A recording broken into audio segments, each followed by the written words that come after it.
Hi hello வணக்கம் நண்பர்களே. விமானங்களில் பயணிகளுக்கு இடையூறு விளைவிக்கும் நபர்களுக்கு சுமார் 60,000 ரூபாய் அபராதம் விதிக்கப்படும் என இங்கிலாந்தின் மிகப்பெரிய விமான நிறுவனமான ரியான் ஏர்லைன்ஸ் அறிவித்திருக்கு. சமீப காலமாக இதுபோன்ற சம்பவங்களால் விமானம் அவசரமாக தரையிறக்கப்பட்டு கைது செய்யப்படுவது அதிகரித்து வந்த நிலையில் இந்த நடவடிக்கை எடுக்கப்பட்டுள்ளதாக சொல்லப்படுது.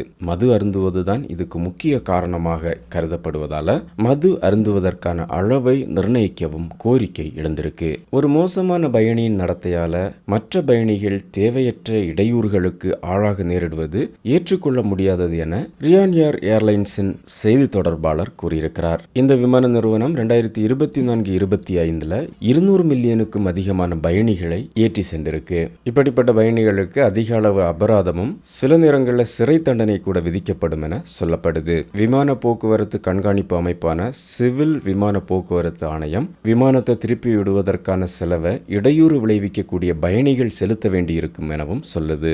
இது 10,000 யூரோவை தாண்டும் எனவும் சொல்லப்படுது. விமானத்தில் குடிபோதையில பிரச்சனை செய்யக்கூடிய பயணிகளுக்கு அதிகபட்சமா 5,000 யூரோ அபராதமும் 2 ஆண்டுகள் வரைக்கும் சிறை தண்டனையும் விதிக்கப்படலாம் என சொல்லப்படுது. 2024 ஜனவரி மாதத்துல கேனரி தீவுகளுக்கு பயணம் செய்து கொண்டிருந்த விமானத்தில் இடையூறு செய்ததாக குற்றம் சாட்டப்படக்கூடிய ஒரு பயணி மீது அயர்லாந்துல சட்டப்பூர்வ வழக்கையும் தொடங்கியிருக்கு இந்த ஏர்லைன்ஸ் நிறுவனம். அந்த பயணியோட மோசமான நடத்தையால 160 பயணிகள் தேவையற்ற இடையூறுகளை எதிர்கொள்ள வேண்டியிருந்தது எனவும் சொல்லியிருக்கு.